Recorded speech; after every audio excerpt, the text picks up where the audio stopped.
તો રામ નામ જપનારાએ કોઈ શોષણ નહીં કરવાનું, રામ નામ જપનારાએ દુનિયા વિરોધ કરે પણ આપણે એનો વિરોધ નહીં કરવાનો, અને જેટલું આપણે કવર કરી શકીએ પ્રભુએ આપેલી ક્ષમતાનો જેટલો સદુપયોગ કરી શકીએ તો તમારે જે પુત્ર એ જાગૃત હોય. ભરતજી એ સુષુપ્ત અવસ્થા છે, કોઈને ખબર ન પડે કે અંદર શું ઘટવાનું થાય. સુષુપ્ત અવસ્થા અને શત્રુઘ્ન એ સ્વપ્નાવસ્થા. એક ધર્મ છે, તો બીજો અર્થ છે, બીજો કામ છે. જેટલા અને પોતાનો બધી વિદ્યા રામજીની પાસે આવી છે. તુલસીદાસજીના શ્વાસમાં વેદો એને શું ભણવાનું, પરંતુ આપણને પ્રેરણા આપી કે આપણે પણ ગુરુકુળમાં અથવા તો ગુરુકુળના લક્ષણ અને શીલ લઈને બેઠેલી સંસ્થામાં આપણે ભણવાનું આપવું. અંતકાળમાં વિદ્યા પ્રાપ્તિ થઈ છે. વિદ્યા ભણીને ઘરે આવ્યા ત્યારે ખાલી સ્વાધ્યાય કર્યો નહીં, એને ત્યારે ગુરુકુળમાં શીખાવીએ માતૃદેવો ભવ, પિતૃદેવો ભવ, આચાર્ય દેવો ભવ, અતિથિ દેવો. તો રામ શું કરે? સવારમાં વહેલા ઉઠે અને આ નિષદના સૂત્રોને ખાલી સ્વાધ્યાયના વિજ્ઞાને તુલસી લખે પ્રાપ્ત ભાવ ઉદ્દિકે જન્માતા માતુ પિતા ગુરુ નામ માતૃદેવો ભવ, પિતૃદેવો ભવ. જીવનમાં સૂત્રોને તે ખરાબ કરે. ઉંમર મોટા થયા છે, હવે તો ક્યારેક ક્યારેક મિત્રોની સાથે ક્રીડા કરવા સરહદને કિનારે જાય છે. ક્યારેક રાજકુમાર છે તો મૃગયાની સ્ત્રીઓ માનવા માટે નહીં, પણ હિંસક પ્રાણીઓ અયોધ્યાની આજુબાજુના પ્રદેશમાં મહાત્માઓની તપસ્યામાં ભંગ કરતા હતા. હિંસક રૂપ લઈને એવા રાષ્ટ્ર વિરોધી તત્વો, ઋષિ વિરોધી તત્વો, સાધુ વિરોધી તત્વોને નિર્વાણ આપતા હતા. કારણ કે નવનિર્માણ સમજે. હવે રામ રાજ્યના ધીરે ધીરે પગથિયા, આ રામ રાજ્યની કેવી પ્રક્રિયા તો ગોસ્વામી કહે છે આવી રીતે પ્રભુ લીલા કરે છે. એમાં એક દિવસ એવું થયું, હવે તુલસી પ્રસંગ બદલે છે. રામ અને પ્રાકટ્ય અને બાળ લીલા આ અધિકૃતમાં મેં કહ્યું, પણ હવે પ્રસંગ બદલે પ્રસંગ બદલવાની તુલસીની अपनी एक विशिष्ट शैली एक लगे यह हमारा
तो चरित्र निर्माण में देवा આવી સંસ્થાઓનો પણ એક મૂળ્યું આપે ચરિત્ર નિર્માણ.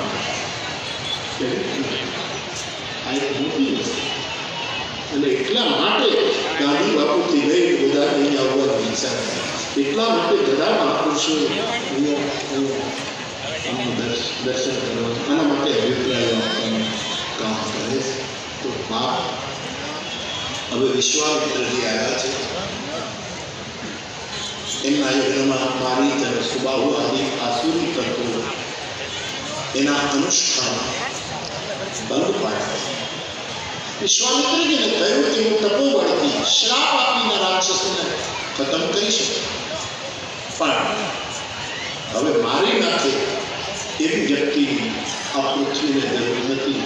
મારે અને તારે પણ તારી એવી કોઈ વ્યક્તિ કેવું કોઈ છે કે વાલ્મીકી રામાયણના આરંભમાં પ્રશ્ન પૂછાય કે આવો કોણ છે સાંપ્રત કાળમાં, અને પછી આખું વિશ્વ આપવામાં આવ્યું. અને અહીંયા એ પ્રશ્ન આવ્યો કે આવું કોઈ છે, અને એ જાણવા માટે વિશ્વામિત્રજીએ ધ્યાન લગાવ્યું અને એને દેખાયું.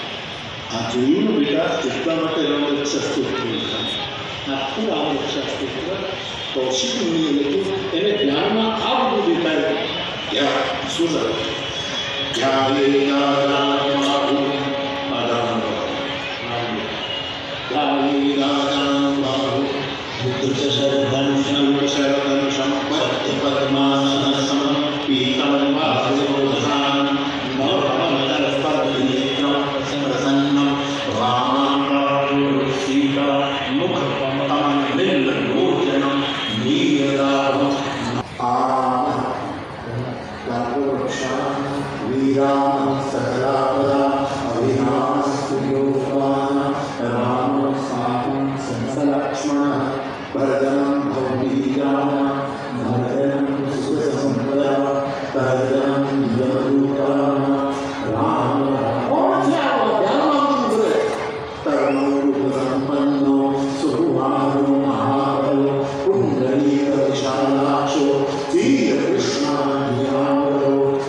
જેને પ્રાપ્ત કરવા, એ બ્રહ્મને પ્રાપ્ત કરવા માટે હું ક્ષત્રિયમાંથી બ્રાહ્મણ બન્યો. મારી ભ્રાંતિ હતી કે બ્રાહ્મણ બન્યા પર બ્રહ્મ સમજ. આ મારી ભ્રાંતિ. જેને મેળવવા માટે ક્ષત્રિયમાંથી બ્રાહ્મણ બન્યો, અને ભગવાન તો ક્ષત્રિયને ઘરે બાળક કરી ગયો કે બ્રાહ્મણ ઈશ્વર બનેલો વિષય નથી. પગલા માંડ્યા એટલે ત્યાં તરફ સરજુ વધાર્યા. સરજુમાં સ્નાન કરી ગયે ભૂત દરબાર વિશ્વામિત્રજી રાજા મહારાજા ગાદી પર ઉતરી પ્રણામ કરી રઘુકુળની ગાદી પર વિશ્વામિત્રને બેસ્યા. દશરથ જાણે છે કે હરિચંદ્રના પ્રસંગ પછી અયોધ્યાની ગાદીના માલિક વિશ્વામિત્ર થયા હતા.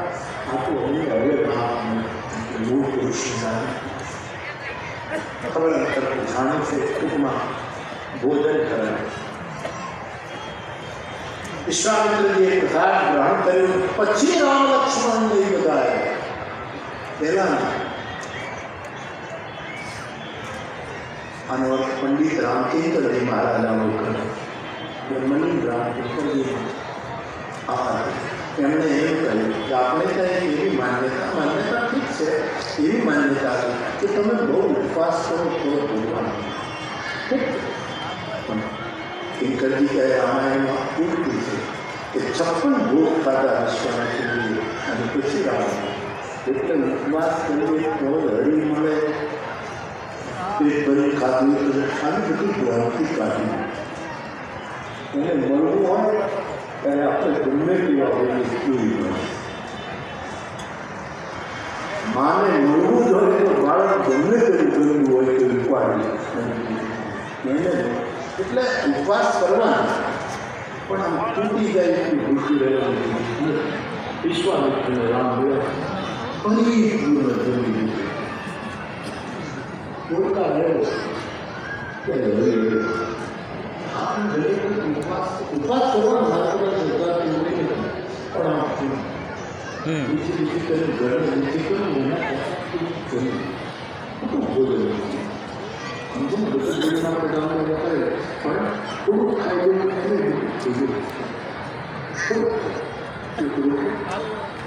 થોડુંક ભાત, થોડીક દાળ, થોડુંક તેલ મીઠાણ, ગોળ બનાવડો.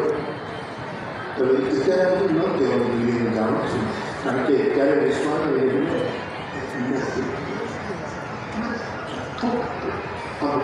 ભોજન આપણે શીખવાનું કરાવવાનું પણ, અને આપણે પણ બધું ભોજન બાળક. શંકરાચાર્ય શું કહે છે કે ભૂખ એ રોગ. દેખો આ દર્શન તમે જો શંકરનો રોગ ત્યારે મને લાગે છે તેને થઈ ગયા એ માણસ સમજાય કે ભૂખ એ રોગ છે, અને રોગને મટાવવા માટે જે ઔષધિ લેવી પડે એ ભૂખને મટાવવા માટે ભોજન ઔષધિના માત્રામાં લેવું.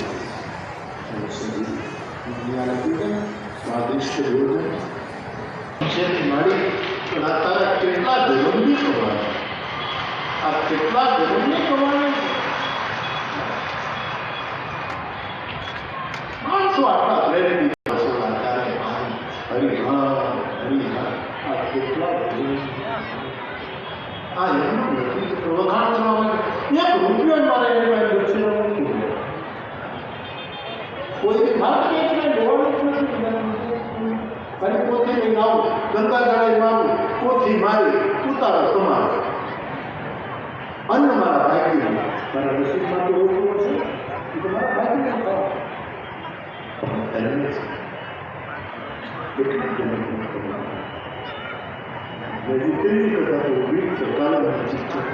બાપુ 40 વર્ષની અમેરિકામાં નોકરી જોબ કરી, એમાં જે ભેગું થયું છે ને એ મારે આમાં જ વાત કરી.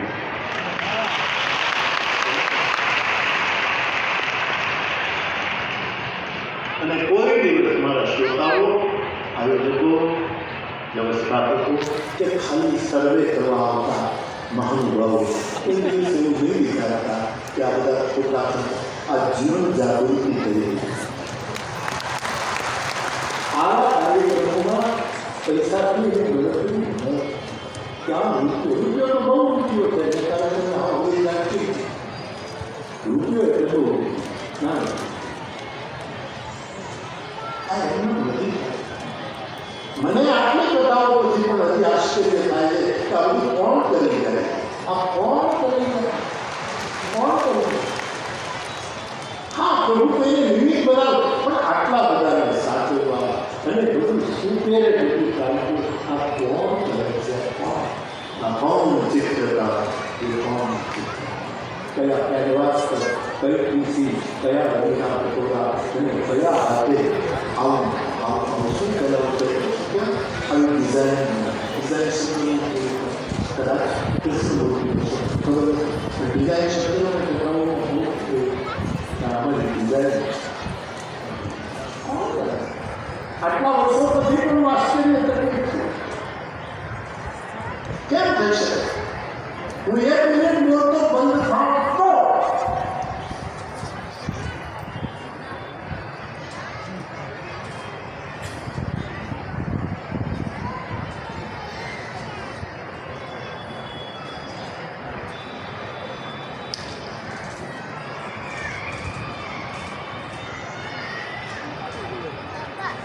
આટલા લોકો બેઠા છતાં સન્નાટો મોડાની